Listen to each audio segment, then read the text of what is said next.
Así inicia Es Noticia, noticia en profundidad. Qué placer acompañarles. Soy Tatiana Pérez, les saludo desde nuestra sede central en Caracas, en Venezuela. A partir de este momento, en la próxima hora, tenemos 3 temas que son noticia. Aquí están primero desplegados en titulares. En Noticia Cuba. El pueblo dijo la última palabra y solo hay un modo de responder, cumplirle.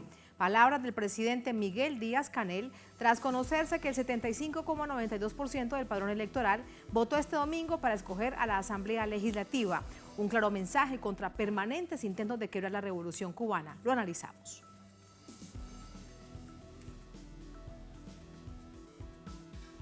En Noticia Israel, lo que parecía improbable sucedió. El hombre fuerte de la política, el primer ministro Benjamín Netanyahu, anunció que suspende la votación de la reforma judicial, una derrota momentánea, ya que la presentará de nuevo en verano. ¿Qué tuvo más peso? ¿Las inéditas movilizaciones, las presiones de sectores sionistas en Estados Unidos o la renuncia del ministro de la Defensa? Vamos a ver.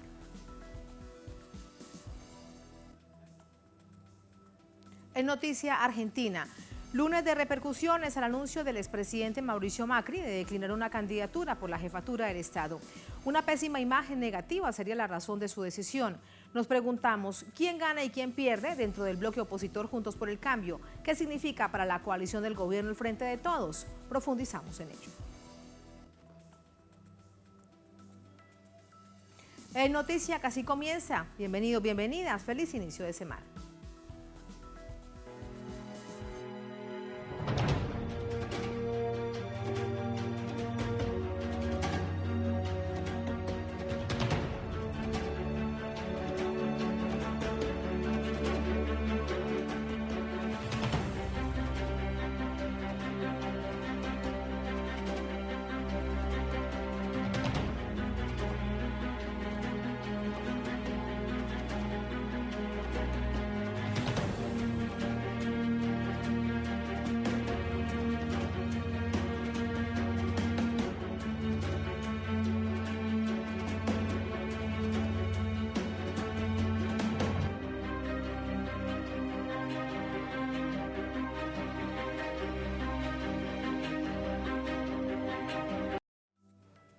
En Noticia Cuba, en una nueva jornada electoral, el pueblo eligió a 470 miembros de la Asamblea Legislativa. Más del 75% del padrón electoral ratificó en las urnas el carácter soberano y democrático de esta nación caribeña, a pesar de los mantenidos intentos de desestabilización. Alta participación y ambiente de camaradería fue el resultado del ejercicio electoral. Más de 6 millones de electores atendió el llamado a las urnas. Iniciamos el proceso con un parte básico de 8.120.072 electores y ejercieron su derecho al voto 6.164.876 cubanos, con los requisitos legales establecidos según la ley electoral, lo que representa el 75,92% del padrón electoral.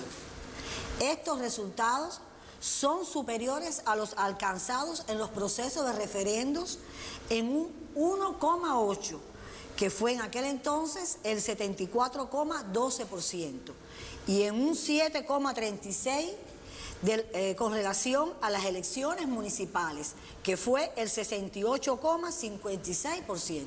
Del total de boletas depositadas en urnas, el 90,28% fueron válidas. En blanco fueron un 6,22% del total y anuladas un 3,50%. Así resultaron electos 470 diputados a la Asamblea Nacional del Poder Popular, máximo órgano legislativo del país. Estos comicios son un paso clave en la renovación institucional del país, que comenzó con los comicios locales de noviembre de 2022 y continuará su curso. Este proceso culmina con la constitución de la Asamblea Nacional del Poder Popular, la elección de su dirección, que lo es a su vez del Consejo de Estado y demás miembros de este órgano, y el presidente y el vicepresidente de la República el próximo 19 de abril. El presidente Miguel Díaz-Canel, quien fue uno de los diputados electos, expresó a través de Twitter: el pueblo dijo la última palabra a ese voto, que es extraordinario en las condiciones actuales de la nación y del mundo. Solo hay un modo de responder: cumplirle al pueblo. El mandatario cubano añadió que la nueva Asamblea Nacional tiene por delante los enormes desafíos para superar la actual situación económica y social, legislando en contacto permanente con quienes la eligieron. Sobre las declaraciones de funcionarios del Departamento de Estado de Estados Unidos, que critican el sistema electoral cubano y pretenden restar legitimidad al proceso, el mensaje es claro. Quienes subestiman e irrespetan la fuerza de este pueblo, cubanamente les repito, nos resbalan sus criterios. Por su parte, el canciller Bruno Rodríguez calificó de inaceptables por injerencistas y engañosos los comentarios de la Casa Blanca sobre la jornada electoral en Cuba. Aseguró que poco o nada que aprender del sistema arcaico y elitista estadounidense, donde manda el dinero y dos partidos políticos se turnan el gobierno de la misma minoría. La respuesta más contundente a las sostenidas agresiones y bloqueo criminal por parte de Estados Unidos fue la que exclamó el pueblo cubano en las urnas, dando cátedra de soberanía y democracia. Con más del 75% de los electores que fueron a las urnas del llamado padrón electoral, que superaba los 8 millones de personas. Este hecho en sí mismo, el contexto en clave latinoamericana, en clave mundial, vamos a profundizarlo. Para ello nos acompaña el profesor Atilio Borón, es politólogo, intelectual, sociólogo, escritor argentino, Premio Libertador al Pensamiento Crítico del año 2012, nos acompaña desde Buenos Aires. Profesor, bienvenido, buenas noches, qué gusto saludarlo, ¿cómo le va? Muy bien, gracias Tatiana, gracias por la llamada. Muchísimas gracias. Primero, desde la coyuntura, pese a todos los intentos de distintos sectores dentro y fuera del país, particularmente en Estados Unidos, en la Florida, para ser más exactos, el pueblo y por una decisión general están avanzando. Mira, por ejemplo, con el cambio de constitución y las elecciones municipales, el referendo por las nuevas formas de construir la familia y ahora este proceso electoral. ¿Qué mensaje le están mandando en particular a Estados Unidos? Bueno, están mandando un mensaje muy claro en el sentido de que las presiones que había y la propaganda que venía sobre todo de la Florida, de Miami, era una apuesta a que no hubiera más de 50% de participación electoral. Esto apareció en algunas de las redes sociales, ¿verdad? Instando a los cubanos a rebelarse en contra de su gobierno y que la manera de hacerlo era justamente no yendo a votar. Y bueno, la verdad es que ese proyecto fracasó. El porcentaje es muy alto, en términos redondos un 76%, porque 75.92%. O sea, 76%, diría, estamos en un porcentaje que es el normal en países europeos de una larga tradición democrática y que no sufren los problemas del bloqueo.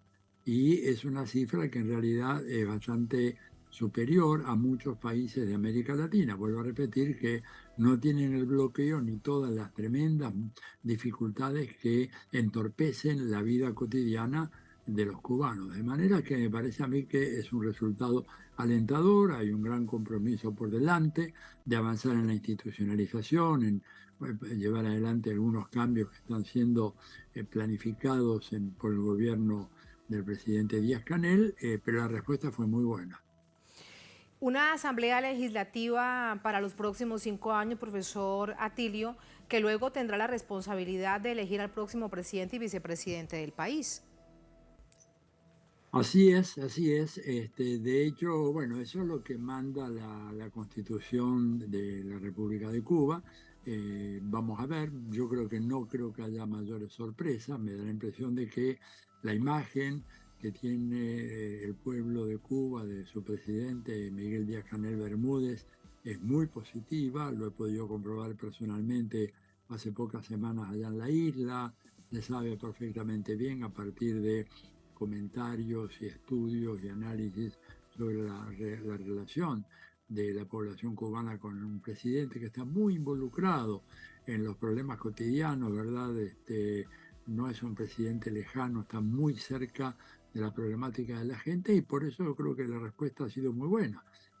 Había, vuelvo a repetirte, de parte de la gente, la oposición antisistémica de Miami, la esperanza de que hubiera una tasa de participación mucho menor, se quedaron con las ganas, el nivel es muy, muy alto y creo que es todo un estímulo muy fuerte para quien vaya a suceder a Díaz-Canel. Mi impresión es que el presidente Díaz-Canel va a ser reelecto por la Asamblea Nacional del Poder Popular. Pero bueno, nunca hay que anticiparse a estos acontecimientos, ¿verdad? Pero la impresión da de que todo esto viene más o menos bien encaminado y no hay razones para pensar que pueda haber un cambio. Con respecto a el mensaje interno y también además para nuestra propia América Latina, profesor Atilio, llama la atención esto, que es el 75% en medio de un complejo escenario económico y que también afecta la vida cotidiana del país, pero a lo que queda claro es, así también como sucede en otras naciones de nuestro continente, en Bolivia o en Venezuela, naciones asediadas, es que los problemas de cada uno de los países se resuelven internamente. Sin embargo, vemos que para Estados Unidos esto es inaceptable. No, absolutamente. Bueno, Estados Unidos está en una cruzada, Tatiana, ahora, mañana comienza ya los 3 días esto de la cumbre de la democracia, como se le ha dado a llamar a esa reunión que ha convocado el gobierno de Estados Unidos, ¿verdad? Estados Unidos sigue pensando que es el país líder en materia de democracia a nivel mundial, haciendo caso omiso del hecho, digamos, de que su proceso electoral está siendo muy seriamente cuestionado. Las encuestas de opinión pública dan de que cerca de un 40% de la población, sobre todo aquellos que fueron votantes republicanos, plantean de que las elecciones que consagraron el triunfo del presidente Joe Biden fueron fraudulentas, de manera tal, y después tuvimos los graves incidentes del 6 de enero del 2021. Digo, un país que tiene esas características difícilmente podría tener la osadía de erigirse como una especie de campeón de la democracia. Bueno, pero esto es parte del discurso norteamericano, es parte de un discurso que hace muchos años, muchas décadas, ellos vienen tratando de imponer y que lamentablemente encuentran alguna gente que realmente les cree, ¿no es cierto? Aunque cada vez son menos porque las dificultades y los problemas y los horrores que a veces se observan en la política de los Estados Unidos le quitan mucha credibilidad a eso. Por empezar, un dato muy elemental. A ver, en las elecciones en donde se consagró presidente Donald Trump, la señora Hillary Clinton, que está muy lejos de ser alguien que cuenta con mi devoción, ¿verdad? Pero sacó más de 3 millones de votos populares por encima de Trump y sin embargo ganó Trump, lo cual habla, digamos, de un proceso electoral completamente distorsionado, en donde el voto popular, que tendría que ser lo que finalmente decide quién gana una elección, en los Estados Unidos está mediatizado por los colegios electorales. Los colegios electorales para cualquier politólogo son instancias de mediación que debilitan el impulso democrático que debería transmitir de manera muy nítida cuál es la voluntad ciudadana, la voluntad de la ciudadanía y esa voluntad expresarse en el triunfo o la derrota de los candidatos. No pasa así en los Estados Unidos. Puedes perder por varios millones de votos y aún así ser ganador, lo cual habla de una democracia muy, muy sui generis para ser muy suave en la crítica. Profesor Atilio, usted por esos días a través de una plataforma online realiza una evaluación a manera de curso que lleva por nombre Revisitando la Democracia. Absolutamente necesario hoy probablemente volver incluso a la profundidad de la historia, porque debemos de nuevo poner sobre el debate mundial, incluido por supuesto Estados Unidos con demócratas y republicanos, el concepto de democracia, que ha intentado imponerse a la manera y forma de Estados Unidos, pero que no le ha resultado y a pesar de esto pues sigue insistiendo. Sí, bueno, por eso ahí en mi plataforma, atilioborón.com.ar, estamos poniendo justamente ese curso como una actualización de lo que es el pensamiento democrático contemporáneo, la práctica de la democracia, cómo ha venido sufriendo una involución el proceso democrático en el marco de los capitalismos contemporáneos. Tatiana, hay estadísticas que son realmente impresionantes. Por ejemplo, en Estados Unidos, una encuesta que publicó nada menos que la Pew Corporation. Pew es una de las instituciones más serias que hace encuestas de opinión pública, cuando le preguntan si se considera la población norteamericana, ¿verdad?, satisfecha con el funcionamiento de la democracia, el 68% dicen que están insatisfechos. Digo, es una cifra realmente abrumadora que hace 30 años no existía, ¿verdad? Esto es todo un panel que se va haciendo año tras año. 68% de la gente en Estados Unidos, en una de las encuestadoras, ¿verdad? O institutos de encuestas más importantes. Y esto obliga a preguntarnos, bueno, ¿qué es lo que está pasando? Solo en Estados Unidos, bueno, cuando uno mira los datos europeos, la cosa no es tan grave, pero se va avanzando en una dirección parecida, es decir, un deterioro de la democracia, y la razón fundamental, sería muy largo explicitar todo eso, por eso hacemos ese pequeño curso, ¿verdad? Es que la dinámica del capitalismo contemporáneo es absolutamente incompatible con las necesidades del orden democrático. A ver, el capitalismo contemporáneo ha creado una concentración fenomenal, fabulosa de la riqueza como jamás se ha visto en la historia de la humanidad. Y sabemos que para que una democracia funcione efectivamente se requiere un grado mínimo de igualdad que ya está desapareciendo, no solamente en los países de la periferia, no solamente en América Latina, ¿verdad? Pero, ni hablemos del caso de África, pero también en Estados Unidos y en Europa. Entonces, el avance de la desigualdad, una pérdida del horizonte de esperanzas que tiene que alimentar el proceso democrático, hace que cada vez más gente apoye o partidos antisistémicos de extrema derecha radical. Por eso el auge de los neofascismos, sobre todo en Europa. En Europa, Tatiana, hay aproximadamente unos 10 gobiernos que están compuestos por alianzas que incluyen partidos que hace 10 años atrás, partidos neofascistas o de extrema derecha, no hubieran tenido la menor representación parlamentaria. Y hoy son parte del gobierno. Esto habla de ese fracaso, ¿no es cierto?, de una democracia que justamente genera desesperación y la gente busca una salida por donde la encuentre. Si no hay una izquierda con una propuesta clara, ¿no es cierto?, y contundente para decir vamos a resolver este problema, bueno, esa gente insatisfecha, frustrada ante la incapacidad de la democracia para garantizar el acceso a ciertos bienes materiales y simbólicos, bueno, se van a votar por la derecha o simplemente no votan y hacen de la antipolítica su modo de protesta. Por eso digo, es tan importante estudiar los procesos de la democracia contemporánea y su crisis.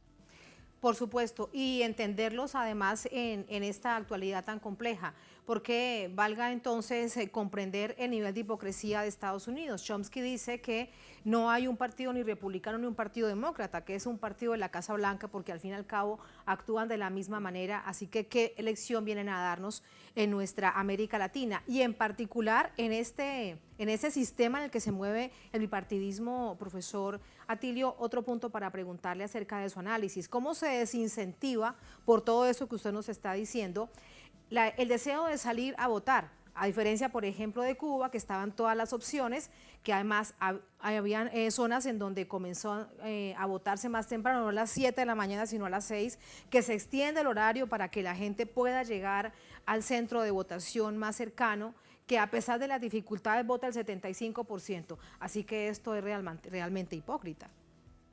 Es absolutamente hipócrita, pero es parte de la guerra ideológica, ¿no es cierto?, y propagandística que Estados Unidos viene haciendo en contra de Cuba y en contra de todos los países que quieran dejar de estar sometidos a los mandatos, a los dictados de Estados Unidos. Fíjese usted que, por ejemplo, en el caso se ha criticado Cuba y dice, bueno, hay un partido único, pero en Estados Unidos también.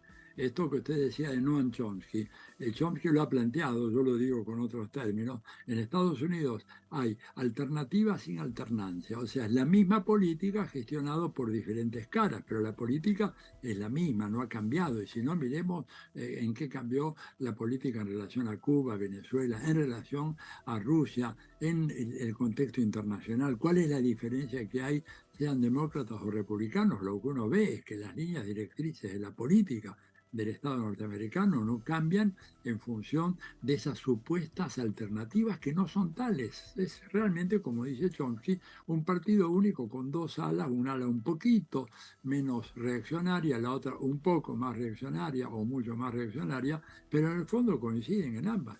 Fíjese, por ejemplo, la política migratoria de Biden o la política del bloqueo de Biden. Biden, habiendo sido vicepresidente de Obama, podría haber recogido algo de lo que ocurrió en los años de Obama, por ejemplo, en relación a Cuba. Sin embargo, sigue la política de Donald Trump, con muy, muy ligeros matices que no van al fondo de la cuestión. Entonces, creo que es parte de la guerra de propaganda que Estados Unidos realiza. Claro, tienen a su favor un control casi monopólico de los medios de comunicación, no solamente de América Latina, sino del hemisferio occidental.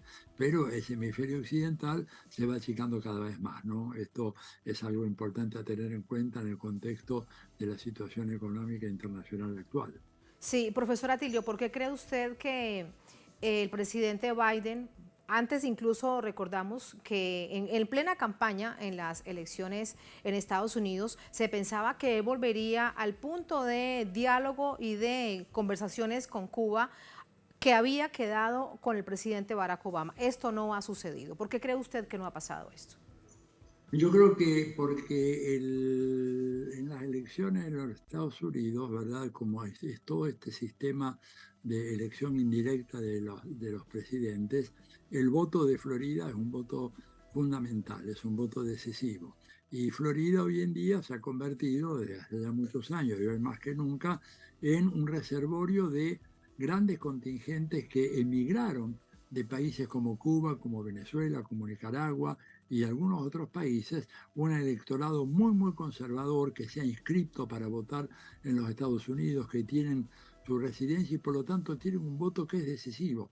Es lo que los politólogos norteamericanos llaman el swinging state, el estado balanceándose permanentemente porque puede votar por los republicanos o por los demócratas. Normalmente ha venido votando por los republicanos y sobre todo por aquellos sectores que tienen una línea muy dura, sobre todo en relación a Cuba y Venezuela. Fíjese usted que, por ejemplo, Ron DeSantis, ¿verdad?, que es el actual gobernador de Florida, es un personaje que está a la derecha de Donald Trump, de lo cual ya hay que hacer un esfuerzo muy grande, ¿no es cierto? Sin embargo, es mucho más radical que Donald Trump y es un hombre que está dispuesto a acentuar aún más y a llegar a ser presidente, cosa que no creo que le vaya a ocurrir, pero si llegara a ser presidente, es un hombre que está dispuesto realmente a acentuar aún más el bloqueo en contra de Cuba, en contra de Venezuela, en contra de Nicaragua, en contra de Irán, y probablemente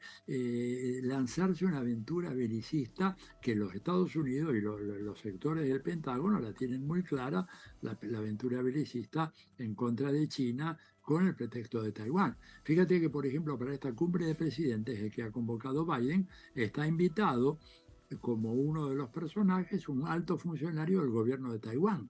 Taiwán no es un país independiente, digamos, no es reconocido sino por 13 o 14 países del mundo, en su gran mayoría países muy, muy pequeños en el extremo, en el Pacífico, ¿verdad? Que se son las Islas Marshall, etcétera, algunas pequeñas islas en el Caribe y en el territorio continental por Guatemala y por Paraguay, en Sudamérica. Pero mismo Estados Unidos no reconoce a Taiwán como país independiente. Sin embargo, la provocación de Biden es invitar a esta cumbre de la democracia a un alto funcionario del gobierno taiwanés porque es una manera de provocar a China. Ellos lo que están buscando es que China reaccione enfurecida con una operación militar y para justificar entonces un ataque contra China que todos los documentos del Pentágono, del Consejo de Seguridad Nacional, dicen que China es el rival a vencer,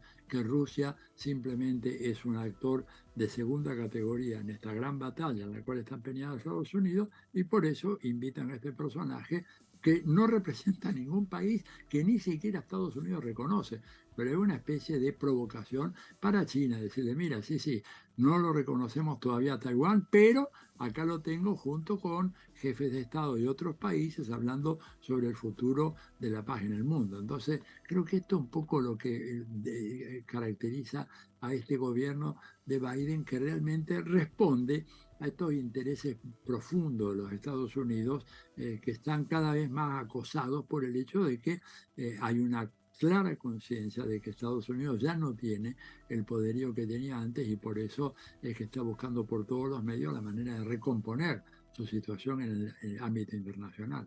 Y desde América Latina, una provocación sobre la que hay que estar muy alerta. Mira, por ejemplo, lo que dijo durante el pasado fin de semana un congresista norteamericano, haciendo referencia al gran acuerdo que realiza Bolivia con la industria china para hacer todo este proceso de la industrialización del litio, que ahora hay que poner mucha atención porque las garras comunistas de China están en América Latina y en particular en Bolivia, así que esto es lo que nos llama a estar alertas en todo el conjunto continental. Absolutamente. Fíjate que hace poco también, unos pocos días antes, una representante republicana por Florida, la señora Salazar, no recuerdo el nombre de ella, le dijo a la Argentina que no tuviera la mala idea de comprar aviones de China o fabricar aviones de caza chinos acá en la Argentina, porque eso sería equivalente a sellar un pacto con el diablo, textualmente las palabras, un pacto con el diablo, y dice, y ante eso Estados Unidos no permanecería de brazos cruzados. En otra palabra, Tatiana, la doctrina Monroe, que ahora el 2 de diciembre va a cumplir 200 años, está más vigente que nunca y ha renacido con una virulencia que prácticamente no la habíamos visto en décadas en la historia de las relaciones entre América Latina y Estados Unidos. Todo eso es lo que hay para profundizar en estas elecciones soberanas, independientes, que han logrado más del 75% a pesar de todos los pesares y las complejidades que padece el pueblo cubano, a quien abrazamos. Muchísimas gracias por ese análisis, profesor. Buenas noches. Gracias a usted, buenas noches. Muchas gracias. Así vamos a la primera pausa en esta emisión de Es Noticia. Al volver en Noticia, Israel. Lo que parecía improbable sucedió.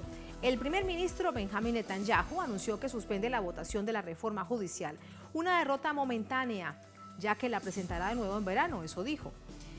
¿Qué tuvo más peso? Nos preguntamos. Las inéditas movilizaciones, que han sido históricas, masivas, las presiones de sectores sionistas en Estados Unidos o la renuncia del ministro de Defensa. Vamos a analizarlo. Al volver, estamos en Es Noticia.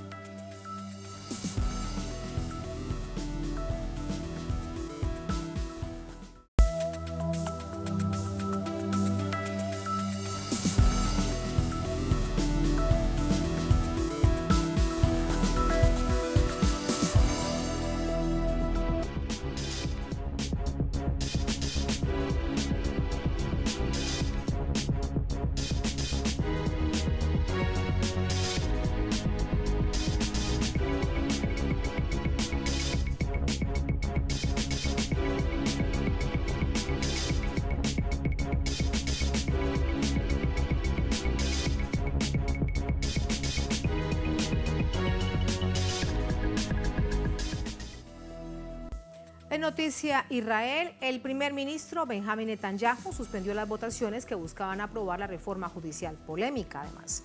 A pesar de la presión social y en una clara muestra de autoritarismo, prometió volver a presentar este proyecto de ley cuando llegue el verano. Tras una serie de protestas y expresiones de rechazo, el primer ministro Benjamín Netanyahu decidió postergar las votaciones en el Parlamento para la reforma del sistema judicial del país. El alto funcionario espera el logro de un acuerdo durante la próxima sesión parlamentaria. Por sentido de responsabilidad nacional, por voluntad de evitar una ruptura entre nuestro pueblo, he decidido pausar la segunda y tercera lectura del proyecto de ley en esta sesión del Parlamento para dar tiempo y alcanzar ese amplio consenso. Asimismo, Netanyahu cuestionó las manifestaciones antigubernamentales, calificó de minoría a quienes niegan la reforma y afirmó no estar dispuesto a permitir una guerra civil. A juicio del líder opositor Yair Lapid, esto es una muestra de debilidad del Ejecutivo. El Estado de Israel está herido y sufriendo. No hace falta poner una tirita sobre las lesiones, sino tratarlas adecuadamente. Los manifestantes mostraron su punto de vista acerca del contexto actual. No se quedarán de brazos cruzados. No es una victoria en absoluto. Esta lucha tendrá que continuar. Espero que los otros ministros de su gobierno rompan la coalición para que cambiemos toda la situación gubernamental en Israel. Yo no tengo ninguna expectativa de Netanyahu. Sin embargo, el gobierno dejó evidentes sus intenciones de aprobar la reforma judicial por vías alternas, con el argumento de restablecer el equilibrio perdido entre las autoridades. En respuesta, el dirigente del sindicato Histadrut, Arnon Bar-David, anunció una nueva convocatoria a manifestaciones en caso de una hipotética aprobación. La polémica reforma del instrumento legal tiene entre sus propuestas reducir las potestades de la Corte Suprema para analizar las leyes aprobadas por el Parlamento. Incluiría una cláusula de anulación en la cual el Poder Legislativo volvería a promulgar las leyes objetadas por el máximo tribunal de la Nación y evitaría la inhabilitación de ministros que se encuentren en funciones. Allí los hechos, vamos con el análisis. Para ello nos acompaña Aribel Contreras, coordinadora en la licenciatura de Negocios Globales en la Universidad Iberoamericana en México. Nos acompaña desde Ciudad de México. Profesora Contreras, bienvenida. Muy buenas noches. ¿Cómo está? ¿Qué tal? Muy buenas noches. Un gusto saludarte y te comento que estoy escuchando tu voz un poco cortada, pero comento pues el equipo de producción nos puede ayudar. Pero como siempre, un gusto estar aquí con ustedes. Ya vamos a pedirle a la producción, a nuestro compañero de audio, que nos ayude a mejorar la comunicación para poder conversar en los próximos 15 minutos. Profesora Aribel, mientras eso sucede, a ver si usted me escucha, lo primero que planteábamos antes de la pausa. ¿Me está escuchando? ¿Me escucha allí? No me está escuchando. Vamos a tratar de mejorar rápidamente la comunicación con nuestra invitada. Se trata de Aribel Contreras, coordinadora en la licenciatura de Negocios Globales en la Universidad Iberoamericana de México. Nos acompaña desde la capital, desde el Distrito Federal. Le es importante destacar lo que ha sucedido durante este fin de semana. Han sido más de 12 semanas continuas de masivas movilizaciones en todas las ciudades de Israel. Es un país que tiene aproximadamente 10 millones de habitantes y se calcula que han salido no solamente cientos, sino millones a protestar en las principales ciudades, en Tel Aviv y Jerusalén, por ejemplo. La víspera llegaron incluso hasta el Congreso y hasta la sede de la Casa Presidencial y del primer ministro Benjamín Netanyahu. Todos estos hechos además han sido denunciados que han sido fuertemente reprimidos por las fuerzas de seguridad. Y en medio de todo este contexto, dentro del país han sucedido hechos como por ejemplo uno de los más destacados a nivel internacional, por lo que esto significa es que renunció el ministro de la Defensa de esta nación porque no está de acuerdo con esta polémica reforma judicial. Vamos a ver si nos escucha la profesora Contreras. Hola profesora, adelante, ¿me escucha? Sí, sí te escucho, Tatiana. Muy buenas noches. Muy buenas un gusto noches. poder estar ahora sí escuchándote. Muchas gracias. Antes de irnos a la pausa, planteaba una primera pregunta y quiero conocer su opinión al respecto. Estas masivas protestas o la reforma del ministro de la Defensa o el rechazo y la crítica de sectores sionistas al primer ministro, a Benjamín Netanyahu, dentro de Estados Unidos, hicieron que él por este momento dijera que no se avanzaba en la votación en el Congreso de esta polémica reforma judicial. ¿Qué fue lo que tuvo más peso? Me parece que tenemos dos pistas de visiones. Por un lado, la presión interna es exacerbada, puesto que él corre el riesgo de que la coalición de derechas en el cual logró conformar su gobierno en diciembre del año pasado se disuelva y entonces otra vez entraría Israel a una nueva era de crisis política que durante los últimos años nomás no hay gobierno que dure más de 2 años en el poder. Entonces hay una gran presión por grupos radicales, estos judíos ortodoxos que lo apoyaron para que pudiera ser nuevamente el primer ministro, pues ahí hay una lucha terrible a nivel de esfera política. Sin embargo, a nivel de sociedad civil, también vemos que hay una presión y una sociedad totalmente dividida, donde no precisamente todos los judíos lo apoyan, pero tampoco la comunidad árabe está de acuerdo. Entonces, estamos en diferentes niveles y en diferentes esferas hay una presión exacerbada. Pero a nivel internacional, su gran aliado incondicional, que es Estados Unidos, pues vimos que inclusive el cónsul de Israel en Nueva York estaba prácticamente renunciando, y donde Washington hizo un llamado para que pudieran organizar este desastre. Sabemos que más allá de su gran aliado político, para Estados Unidos, Israel geopolíticamente es estratégico y lo que menos quiere ahorita Washington es ahora incendiar Medio Oriente porque Israel se convierte en el único país occidental en esta región. También Reino Unido hizo lo propio para poder hacer presión, calmar las aguas, al menos temporalmente, y avanzar, porque lo que está sucediendo es todo lo contrario hacia una democracia. Entonces me parece que hay prácticamente el mismo peso. Es difícil decir si pesó más la decisión de Washington que el conflicto que trae internamente, no solo al interior del partido, sino también al interior del Parlamento, al interior de la propia sociedad, que no olvidemos que de por sí ya Israel es bastante complicado porque en el mismo territorio tienen que convivir judíos, musulmanes, y una gran cantidad de otras religiones y de diferentes nacionalidades, Tatiana. Sí, que esto además lo haría interesante y plural, pero sucede todo lo contrario porque estamos hablando de una Israel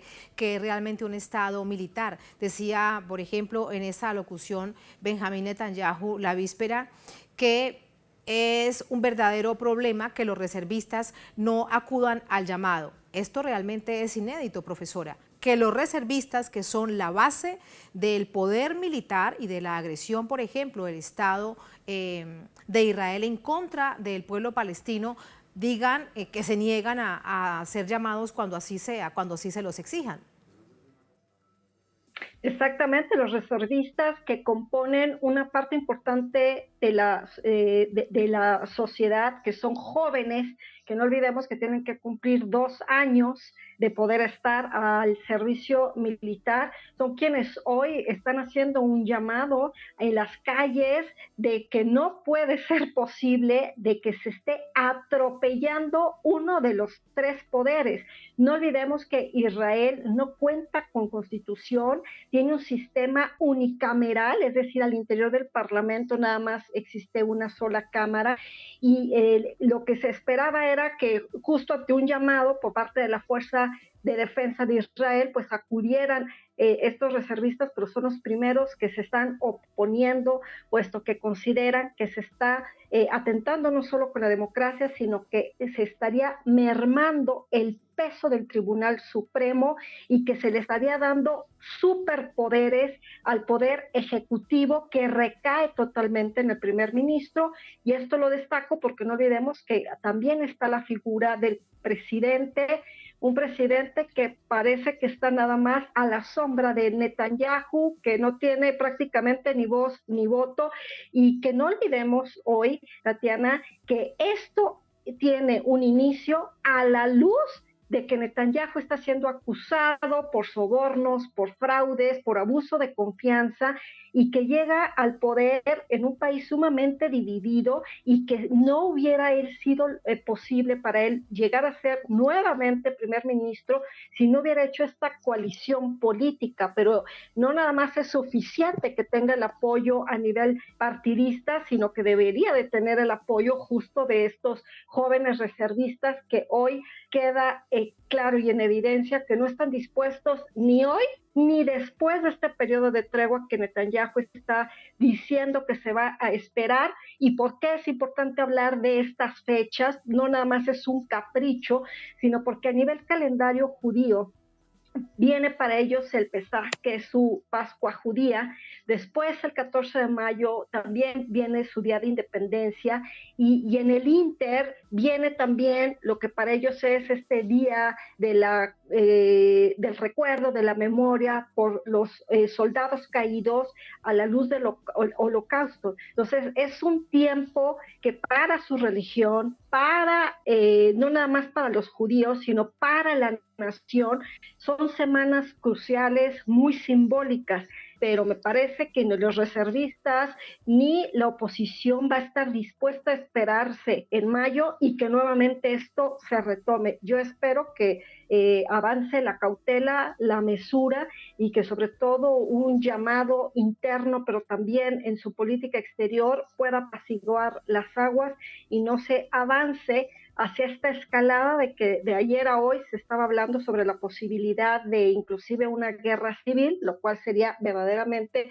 desastroso en un país que se ha convertido en un enclave en la región, ya de por sí conflictiva, dividida, y donde lo que menos se necesita ahora, no solo para Israel, sino en el mundo, es un conflicto más. Uno más no es realmente difícil de comprender, pero es, entre otras cosas, un momento de mucha complejidad y en la región de Oriente Medio realmente de manera permanente. Por eso, ¿esto qué significa para Cisjordania, para la Cisjordania ocupada, para el pueblo palestino? Y recordando, esto es importante tenerlo de presente, que la coalición de partidos por la que usted bien recordaba que llegaba después de 18 meses en la oposición de nuevo como primer ministro Benjamín Netanyahu, no acompaña una salida internacional tal como se estableció en el 76 por parte de Naciones Unidas, y es lo que exige en esta llamada comunidad internacional, salvo el pueblo palestino, que le permitan tener una vida y una tierra en paz. ¿Qué significa entonces esto para el pueblo palestino? Estamos viendo, por un lado, Tatiana, que una de las grandes promesas de campaña de Netanyahu fue anexarse lo que es la parte de Cisjordania. También durante diferentes mandatos anteriores, él prometió regresar a la paz. De hecho, eso fue el lema la primera vez que llegó como primer ministro en 1996 a Israel. En teoría, él buscaba con Palestina llegar a un acuerdo que durante décadas, pues sabemos que lo único que se ha visto es sangre, conflictos, confrontaciones, muertos, y que esa paz no llega. Sin embargo, dando una mirada desde Palestina, pues por supuesto que a nivel de Naciones Unidas y a nivel bilateral, pues los conflictos escalan sin importar quién está en el poder. Hoy vemos a un Netanyahu totalmente debilitado, y desde la mirada de Palestina estamos viendo que pues ellos exigen desde hace décadas atrás que se les dé su territorio, que se les respete su soberanía, y que este conflicto eterno llegue en algún momento a una paz.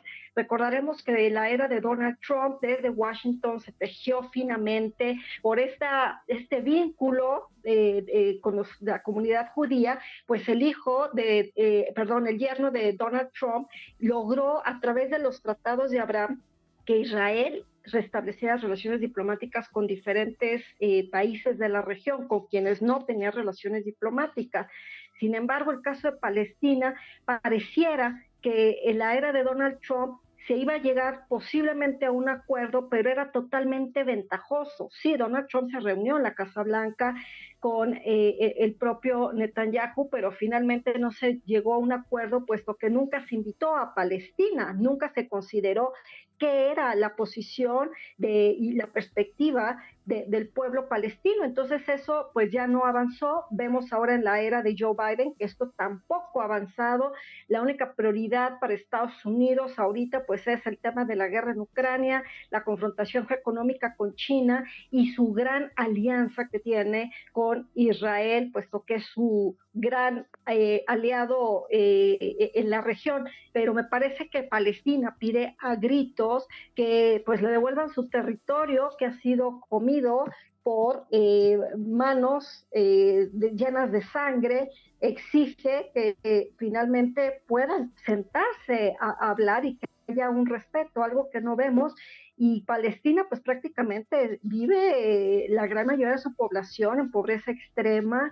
Hay una gran cantidad de reglas que tienen que atender para poder ingresar a territorio israelí, mientras que Israel ha sido una economía que ha crecido en bonanza, ha desarrollado gran tecnología militar, lo cual lo pone en una gran ventaja no solamente sobre Palestina, sino sobre todo con todos los vecinos de la región. Así que me parece que Palestina verá cada vez más lejana una posible salida en relación con Israel, porque hoy estamos viendo y somos testigos de que Israel, además de los conflictos que tiene en la región con Siria, Cisjordania, pero también con Palestina, pues está teniendo una verdadera bomba atómica socialmente hablando, y tendrá primero que contener su problema doméstico, después reconfigurar una agenda regional y posteriormente pues retomar el Israel que todos recordamos, ¿no? Como un país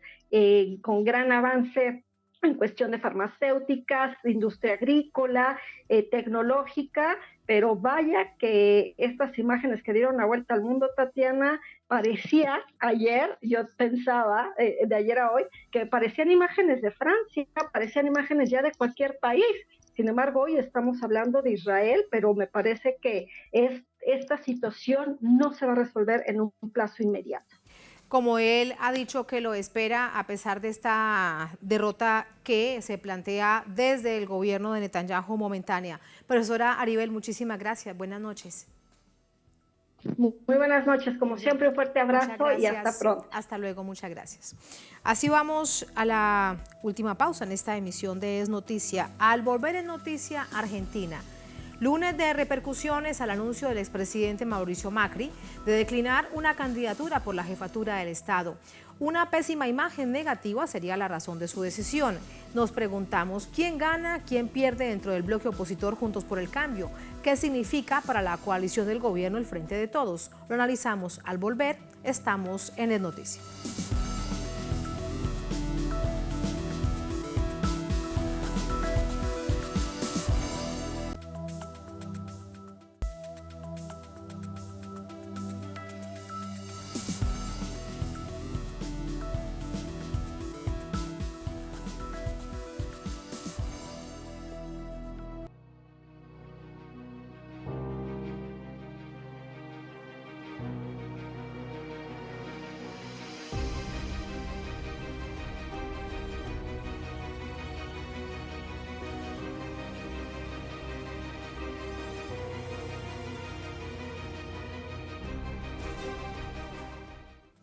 En noticia argentina, el expresidente Mauricio Macri anunció que no será candidato en las venideras elecciones presidenciales, recordamos que son en octubre de este año, y reordena la disputa interna dentro de la oposición Juntos por el Cambio. Vamos a verlo.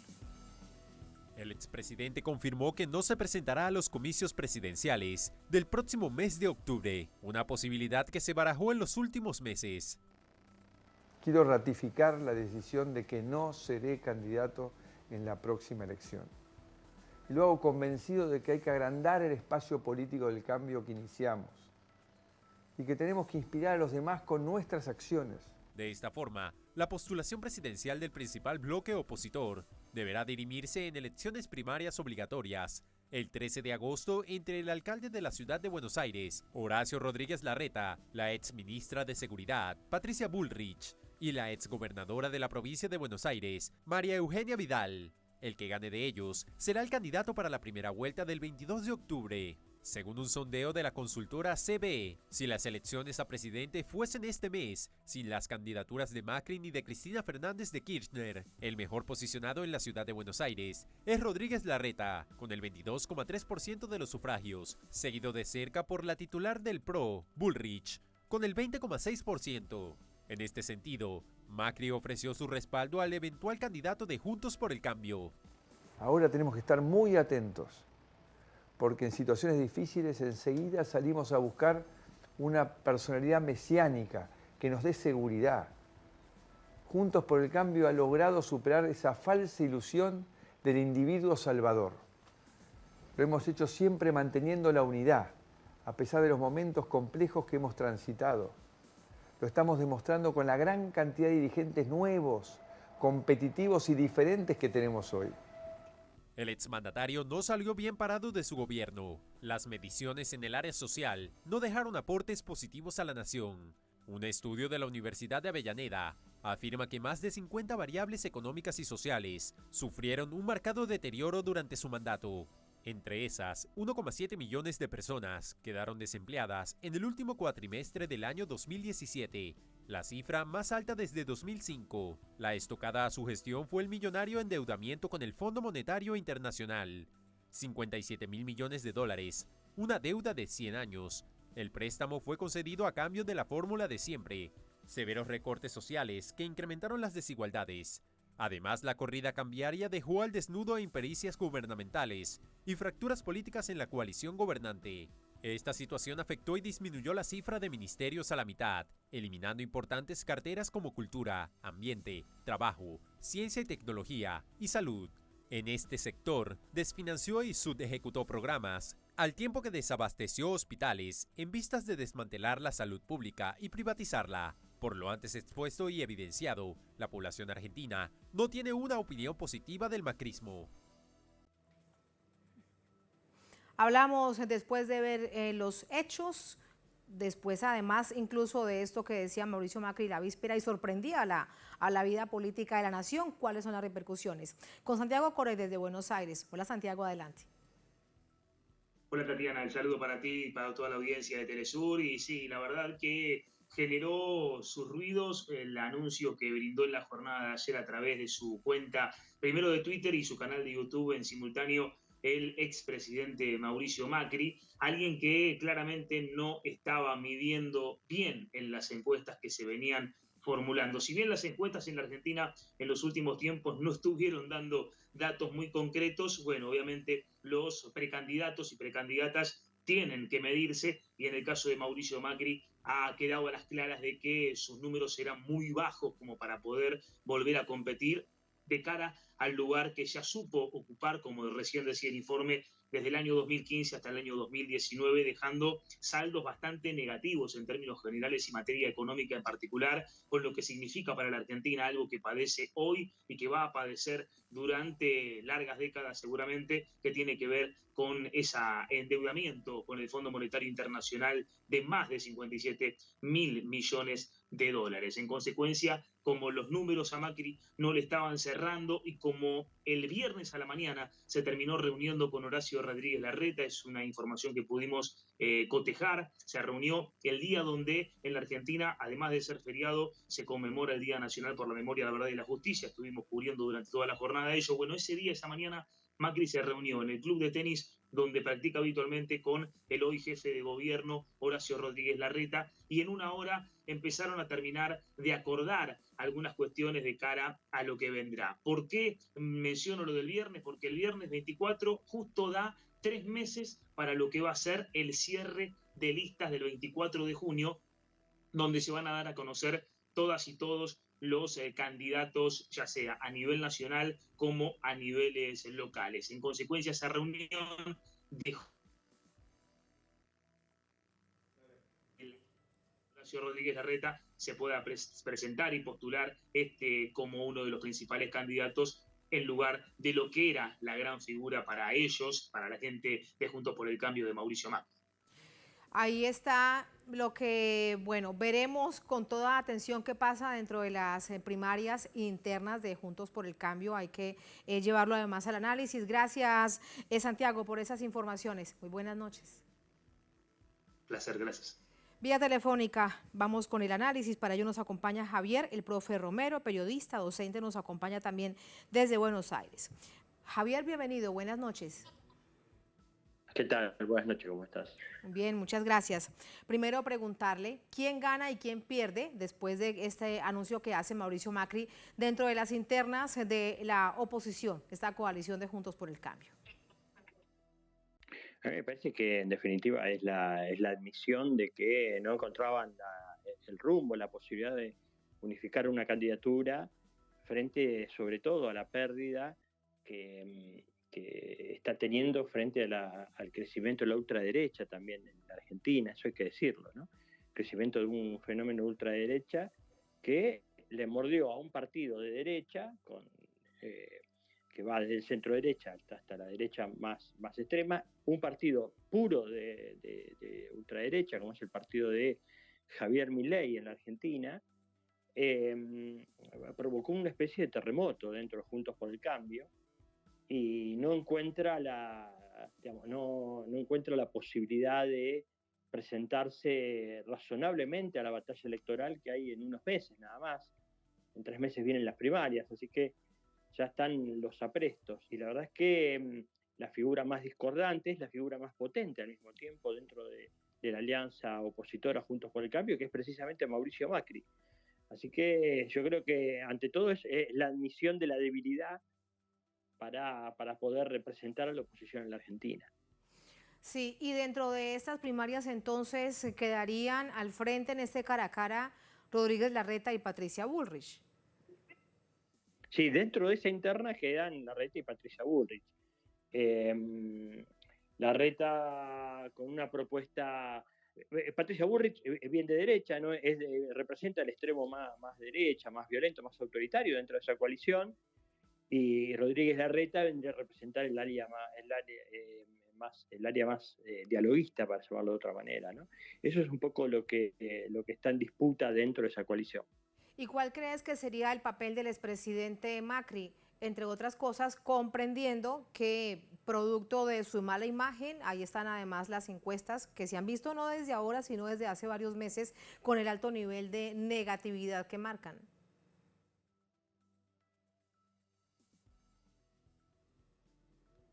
Javier. Javier, ¿me escuchas? Ahora sí. Sí, muy bien. Javier, ¿escuchó la pregunta? Se la repito. No. Sí, el papel que viene entonces ahora de la figura del expresidente Macri, ¿se dedicará al fútbol o estará dentro de las internas también jugando un papel de carácter político, teniendo en cuenta que lo que se observa y es que en las encuestas sale muy, muy mal, y no solamente ahora, sino incluso después de que dejara el gobierno? Sí, efectivamente. Bueno, por algo perdió también, a pesar de los 50.000 millones, bueno, como bien presentaba el informe de Telesur, a pesar del dinero que la administración Trump, el Fondo Monetario Internacional, endeudó a la Argentina para tratar de que tenga algún tipo de chance electoralmente, bueno, a pesar de eso perdió de manera sonora. Macri tiene una imagen, no pudo recuperar esa imagen, pero lo cierto es que en rigor él es un empresario en la Argentina, es el titular de uno de los grupos empresarios más poderosos de la Argentina, integrante de lo que es la oligarquía, sector de la economía más concentrada, y ahí sigue teniendo un predicamento alto, o sea, y además tienen un comportamiento, tiene otra característica, que es el comportamiento mafioso de ese espacio. Hay que recordar que Macri tiene causas por escuchas ilegales y todo ese espacio. Con lo cual yo creo que él sigue quedando como una especie de capo mafia de ese espacio, de Juntos por el Cambio, sigue teniendo ahí el control y seguramente habrá negociado, no solo, por ejemplo, la jefatura de gobierno porteño, que el candidato sea su primo, Jorge Macri, también miembro del grupo Macri, sino también varios negocios, sobre todo lo de la energía, en los cuales está muy interesado y para los cuales tiene algunos aliados muy poderosos, como los mandatarios de Qatar o de Arabia Saudita, o el multimillonario inglés Joe Lewis, que tienen, digamos, intereses en temas energéticos, en litio. Yo creo que se va a dedicar más a los negocios y va a tratar de seguir manejando en las sombras la principal coalición opositora de la Argentina. De Juntos por el Cambio. ¿Y qué significa esto para el Frente de Todos, la coalición gobernante en este momento, teniendo en cuenta que en el panorama no se define aún quiénes serán los candidatos que irían a primarias? Algunos de ellos han hablado durante esta jornada, como por ejemplo el embajador Daniel Scioli, que es un ex candidato a la presidencia, actualmente embajador en Brasil. ¿Cuál panorama observas en este momento? Yo creo que hay todavía, no está definido en el Frente de Todos, en el oficialismo todavía no han definido el candidato, creo que es una tarea pendiente, hay una tarea pendiente a partir también de cierta desilusión que ha generado la fuerza política en estos años, producto, después de un gobierno desastroso como el de Macri, la gente estaba muy esperanzada con que se le solucionen rápido la economía sobre todo, pero a los pocos días de asumir Alberto Fernández llegó la pandemia, después la guerra que generó una suba en los costos de energía muy importante, y encima con el problema de que Macri tuvo 42 de los 48 meses de gobierno en recesión, o sea, aumentó mucho la desocupación, la pobreza y la recesión en la Argentina, y encima la endeudó Macri. Ese era el panorama que recibe Alberto Fernández, con mucha expectativa de la gente. Bueno, eso todavía hay muchas dificultades, así que no es tan sencillo, no es un lecho de rosas en el que está el oficialismo, cuando faltan pocos meses para la definición, así que hay todavía ahí un debate que se debe. De hecho, claro. muy pocos meses, Javier, para la definición. Las elecciones son dentro de 6 meses, las presidenciales y generales son dentro de 6 meses. Claro, hay un tema que es central acá, que es la dirigente con mejor imagen, la más querida desde el punto de vista popular es Cristina Fernández de Kirchner, y pesa sobre ella una inhabilitación a ejercer cargos públicos, una condena de parte de un sector de la justicia, en lo que denominamos el lawfare, ¿no? Un sector de la justicia muy ligado a Juntos por el Cambio, una causa inventada, pero bueno, lo cierto es que tiene una proscripción sobre su espalda y la gran energía está puesta también en eso, ¿no? En que le permita ser candidata. Y hay que ver qué es lo que piensa Cristina. Acá eso todavía no está claro, si es o no Cristina, y si no es Cristina, ¿quién es el candidato, ¿no? Aunque ella ha dicho, Javier, ella ha dicho, recuerda hace un par de meses que no será candidata, dijo en una locución, no seré candidata a nada, y otra vez, como cuando terminé la segunda presidencia, me voy para la casa. Sin embargo, vemos que hay distintos sectores que le piden que sea candidata a la presidencia, pero sin duda pesa este lawfare en ella específicamente. Ahora, hoy hemos visto desde sectores kirchneristas que le han dicho al presidente Alberto Fernández, si es que tiene la intención de irse como candidato a la reelección, que no lo haga y siga el camino de Mauricio Macri. Muy duro, por ejemplo, lo que decía el diputado Hugo Yasky. Él decía, Alberto debería pensar que no puede seguir el camino de Macri. Bueno, hay disputas y va a seguir habiendo, digamos, un debate muy, muy fuerte alrededor de quién es el candidato, quién representa la fuerza, sobre todo teniendo en cuenta, por eso digamos, insisto en poner a Cristina ahí en ese marco, porque efectivamente es la figura más potente dentro del Frente de Todos, y su definición, su decisión, a quien acompañe, eso, desde mi modesto punto de vista, va a determinar también la potencia y la posibilidad de triunfo de ese candidato, ¿no? Así que a mí me parece que está todo en juego, no hay nadie vetado. Es cierto, hay sectores más cercanos al kirchnerismo que prefieren que Alberto no sea el candidato, y hay sectores cercanos a Alberto y algunos gobernadores que les parece bien que sea gobernador, que sea candidato a presidente. Bueno, eso es una disputa que todavía está abierta, es una discusión que no se ha zanjado porque no hay, en los últimos meses no hubo un espacio donde poder debatir seriamente este aspecto importantísimo que es electoral. Yo imagino que en los próximos días va a primar la razón en ese sentido y se va a definir de qué manera se dirime esa interna, ¿no? Quiénes son los candidatos y bueno, y después será la voluntad de la gente, que en definitiva la que termina decidiendo, ¿no? Pronto, porque bien reiteramos, las elecciones son dentro, presidenciales generales son dentro de 6 meses. Javier, gracias por ese análisis, muy buenas noches. No, buenas noches, gracias a ustedes. Muchas gracias, hasta luego. Gracias a ustedes por habernos acompañado. Ponemos punto final a esta emisión de Noticia. Hasta mañana, sigan con nosotros.